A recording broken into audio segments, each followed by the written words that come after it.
한국직업방송과 연합뉴스TV가 함께 만드는 취업 전문 뉴스 투데이 고용플러스입니다. 자본시장에는 신규 자금이 많이 들어와야 벤처기업 같은 곳에도 돈이 쉽게 들어갈 수 있죠. 그래서 금융당국이 위험 상품에 제한 없이 투자할 수 있는 개인의 소득과 재산 기준을 대폭 완화합니다. 또 이 자금이 중소벤처기업에 잘 흘러갈 수 있게 중소기업 전문 증권사도 도입합니다. 박진영 기자입니다. 금융투자의 전문성과 위험 감수 능력이 있다고 인정된 사람은 전문 투자자로 등록할 수 있습니다. 전문 투자자가 되면 최소 1억 원이란 제한 없이 사모펀드에 소액 투자를 할 수 있고 파생상품 가입 전 의무 교육도 받지 않습니다. 일반 투자자가 할 수 없는 장외 파생상품 투자도 자유롭습니다. 하지만 금융투자 상품 잔고 5억 원, 연소득 1억 원 이상이란 기준상 전문 투자자로 등록된 개인은 2,000명이 제한됩니다. 금융당국이 투자 저변 확대를 위해 이 전문 투자자 인정 요건을 대폭 완화합니다. 투자 상품 잔고 기준은 10분의 1인 5천만 원 이상으로 낮추고 소득 기준도 현 요건 외에 부부 합산 1억 5천만 원 이상을 추가하는 겁니다. 이렇게 진입 장벽을 낮추면 개인 전문 투자자는 최대 17만 명까지 늘 수 있고 금융 전문 지식을 가진 사람을 포함하면 후보군은 39만 명에 이릅니다. 등록 절차도 간편화해 금융투자협회가 아닌 개별 금융투자회사에서 등록할 수 있도록 할 계획입니다. 자본시장에서 소외된 중소기업들의 자금 조달에 특화한 전문 투자 중개회사도 도입합니다. 사모발행증권, 비상장 증권중개가 주 업무인 이 회사는 어려운 심사 없이 등록만으로 만들 수 있습니다. 자기 자본도 5억 원이면 되고 금융사가 받는 건전성 규제도 최소화할 방침입니다. 금융당국은 상반기 내 법 개정을 마무리하고 하반기 제도 시행에 들어갈 계획입니다. 연합뉴스TV 박진영입니다. 우리나라의 고령화 속도는 세계적으로도 매우 빠른 편에 속하는데요. 평균 연령이 불과 10년 새 5살이나 높아졌습니다. 지역별 편차도 상당한 것으로 나타났습니다. 강은달의 기자입니다. 지난해 우리 국민의 평균 연령은 42.1세. 10년 전과 비교하면 매년 평균 0.5세씩 높아지고 있는 셈입니다. 한국의 이런 고령화 속도는 세계적으로 두드러집니다. 경제협력개발기구 OECD 회원국의 80세 이상 인구 비율은 2050년에 평균 10%로 추산됐습니다. 하지만 한국은 14%로 2015년 기준 2.6%보다 5배 이상 급증할 것으로 예상됐습니다.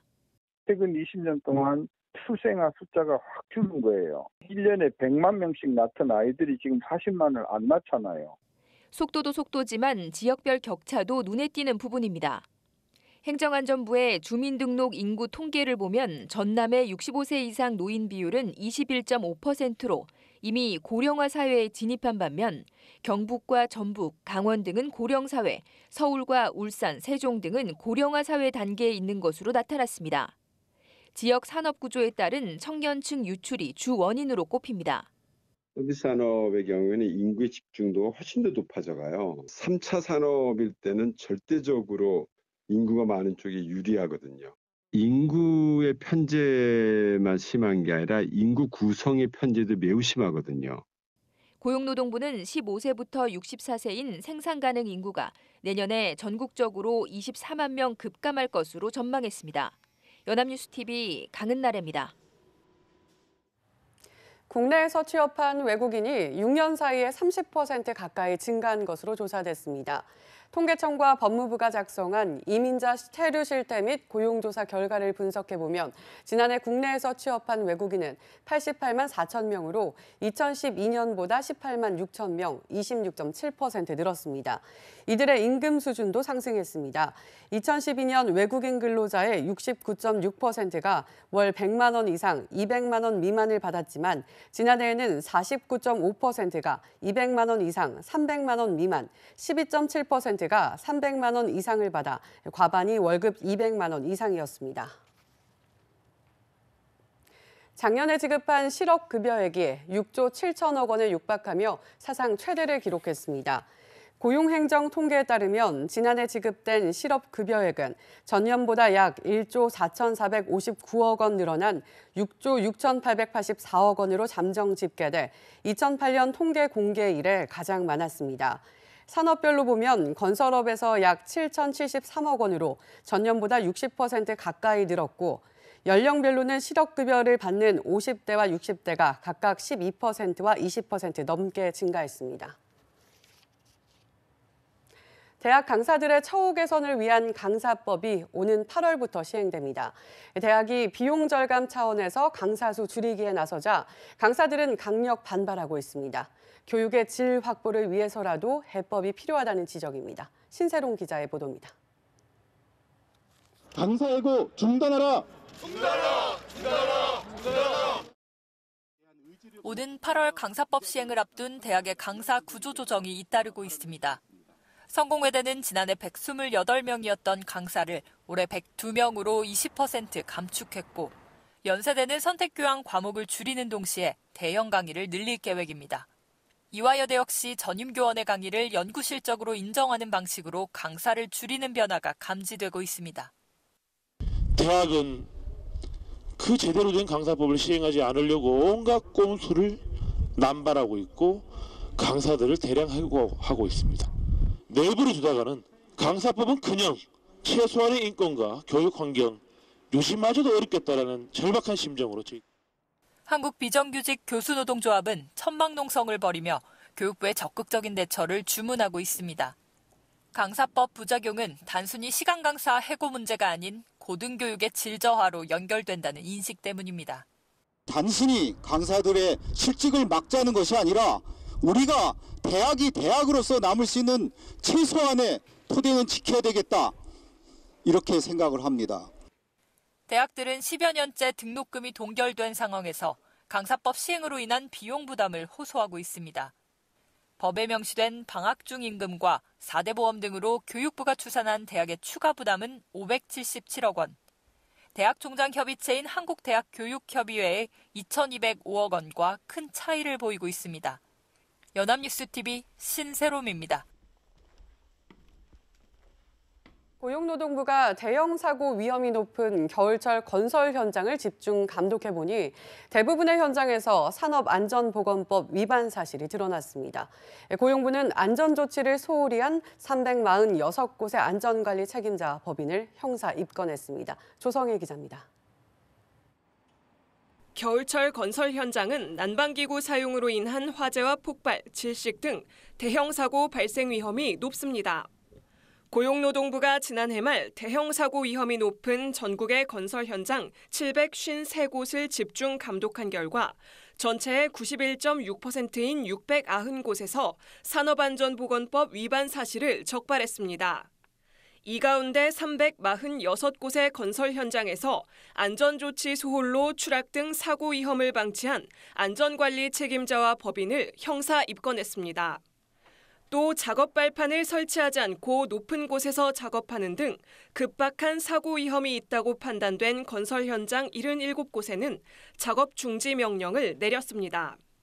인천 남구의 아파트 신축 건설 현장은 개구부의 추락 방지 조치 등을 하지 않아 현장 소장과 법인이 형사 입건됐고 대전 유성구의 연구센터 신축 건설 현장도 굴착 끝부분 등의 추락 방지 조치를 하지 않아 전면 작업 중지 명령이 내려졌습니다.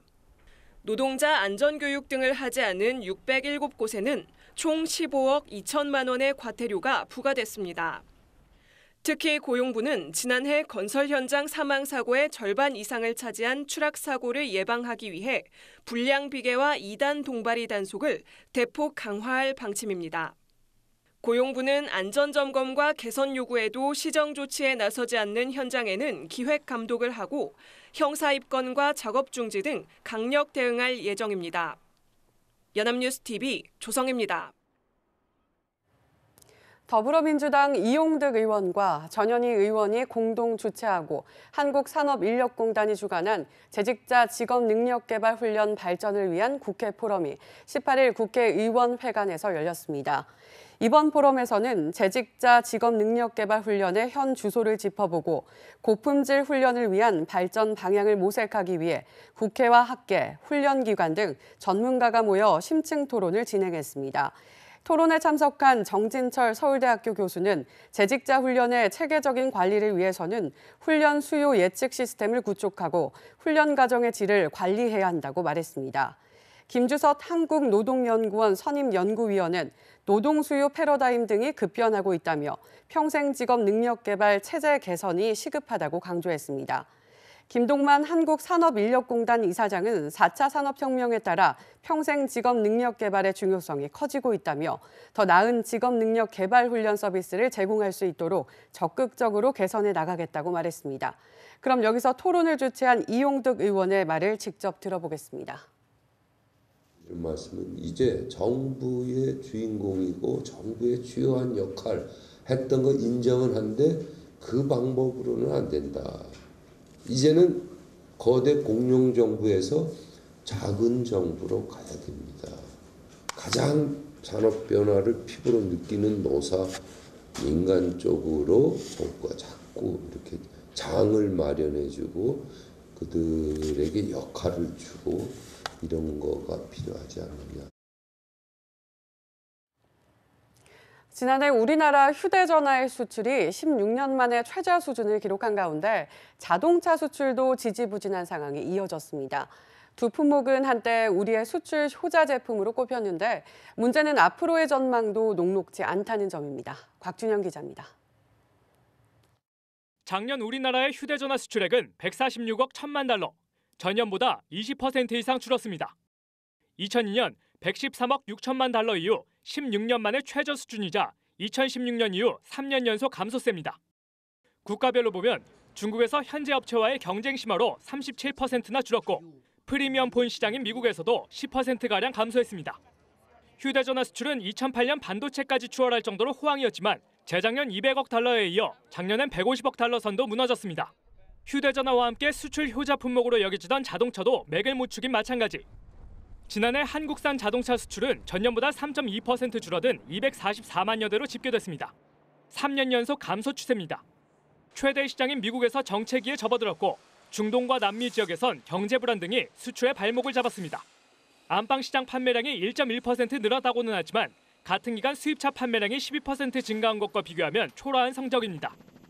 문제는 세계 경기 둔화에 따른 수요 감소로 올해 역시 수출 경기가 회복하기 쉽지 않다는 점입니다. 수출의 효자 품목들이 올해 수출 전망이 좀 부진할 것으로 전망됩니다. 수출 지역 다변화 등 수출 경쟁력 유지를 위한 지속적인 노력이 필요하다. 자동차의 경우 25% 관세 폭탄을 골자로 한 미국의 무역 확장법 232조 적용 여부가 대미 수출의 최대 변수가 될 것이라는 전망도 나오고 있습니다. 연합뉴스 TV 곽준영입니다.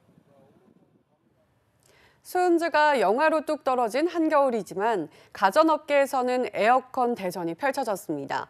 올 여름철 주문이 밀릴 것에 대비해 연초 신상품을 미리 선보이는 건데요. 에어컨이 인공지능 AI뿐만 아니라 공기청정 기능까지 탑재하면서 사계절 가전으로 변신했습니다. 정선미 기자입니다. 찬 기운이 나오는 에어컨인데 바람문은 보이지가 않습니다. 제품 전면의 미세한 구멍들에서 냉기가 나오는 구조로 삼성전자가 최근 선보인 무풍 에어컨입니다. 인공지능 플랫폼 뉴빅스비를 통해 가족별 취향에 맞춰 냉방 수위를 조절하고 공기질 정보도 보여줍니다.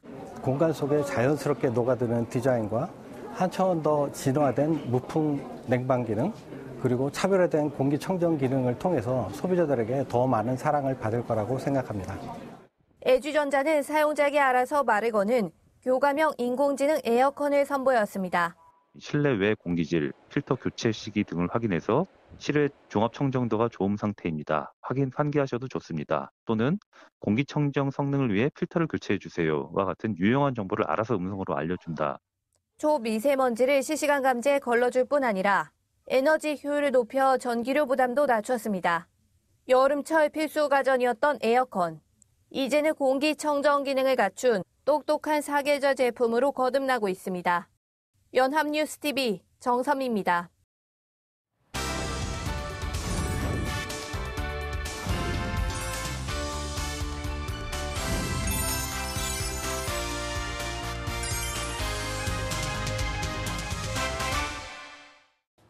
사회적으로 핫한 이슈를 키워드로 알아보는 핫키워드 시간입니다. 안채영 아나운서 안녕하세요. 안녕하세요.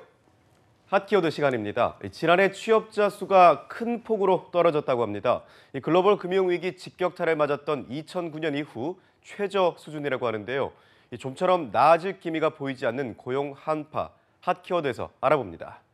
네, 글로벌 금융위기 이듬해 2009년 이후 최저치라니 상황이 정말 심각하다는 생각이 드는데요. 취업자 수가 몇 명이었던 건가요? 네, 얼마 전 통계청이 발표한 2018년 12월 및 연간 고용 동향에 따르면 작년 12월 취업자는 2,663만 8천 명으로 조사됐는데요.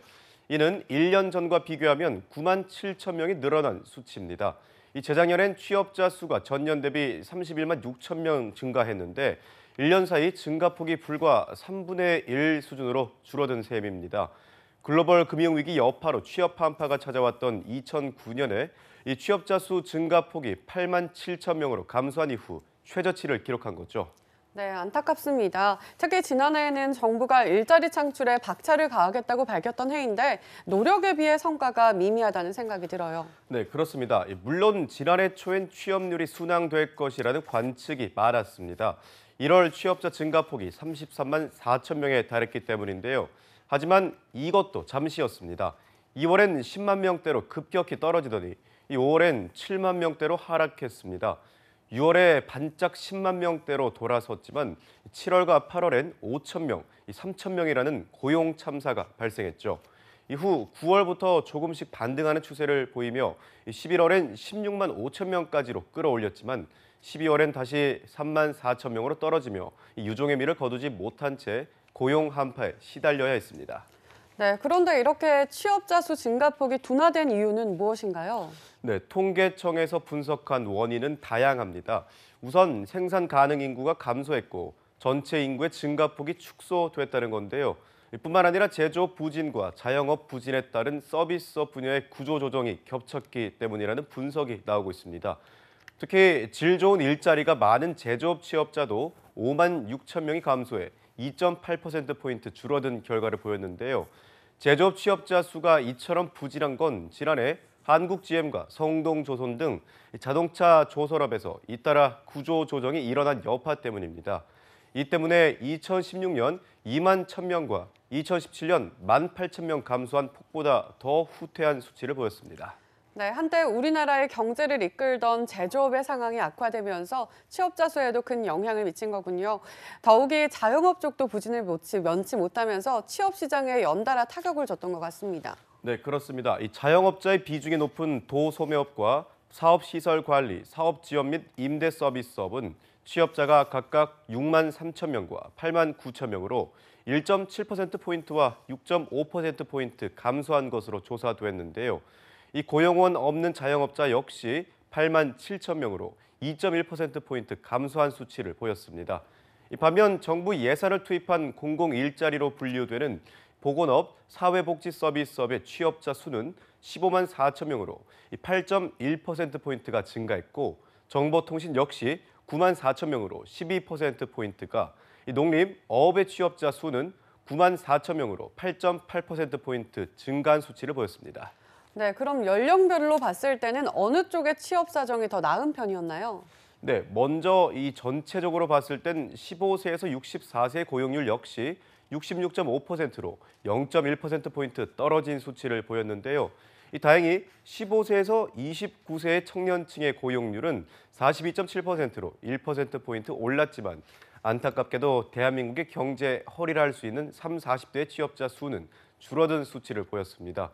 특히 40대에서 11만 7천 명이나 줄었는데요. 이는 1991년 26만 6천 명이 줄어든 이후 최대폭으로 감소한 겁니다. 30대에서도 6만 1천 명이 줄어 30, 40대 취업률에도 비상이 걸렸습니다. 네, 만약 이렇게 된다면 취업률뿐만 아니라 실업률 역시 상황이 좋지 않을 것 같은데요. 네, 그렇습니다. 이 실업자는 107만 3천 명으로 또 100만 명을 넘겼습니다. 관련 통계가 작성된 2000년 이후 가장 큰 규모인데요. 실업자 규모가 100만 명을 넘긴 건 2016년 이후 벌써 세 번째입니다.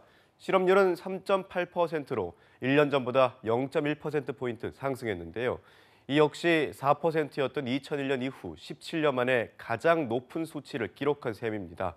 다만 15세에서 29세까지의 청년 실업률은 9.5%로 전년 대비 0.3%포인트 개선도 했지만 증가폭이 미미해서 이 고용시장의 한파는 청년들에게도 예외는 아니었던 것으로 보입니다. 네, 고용시장이 좀처럼 나아질 기미를 보이지 않고 있습니다. 문제는 올해 경제 상황을 비관적으로 보는 전망도 잇따라 나오고 있다는 건데요. 고용시장은 언제 바닥을 치고 올라올 수 있을까요? 부디 이번 일자리의 성적표가 고용률의 밑바닥이었길 희망합니다. 지금까지 핫키워드 안치홍 아나운서였습니다. 고맙습니다. 고맙습니다. 지금까지 투데이 고용 플러스였습니다. 오늘 저희가 준비한 내용은 여기까지입니다. 함께해 주신 여러분 고맙습니다.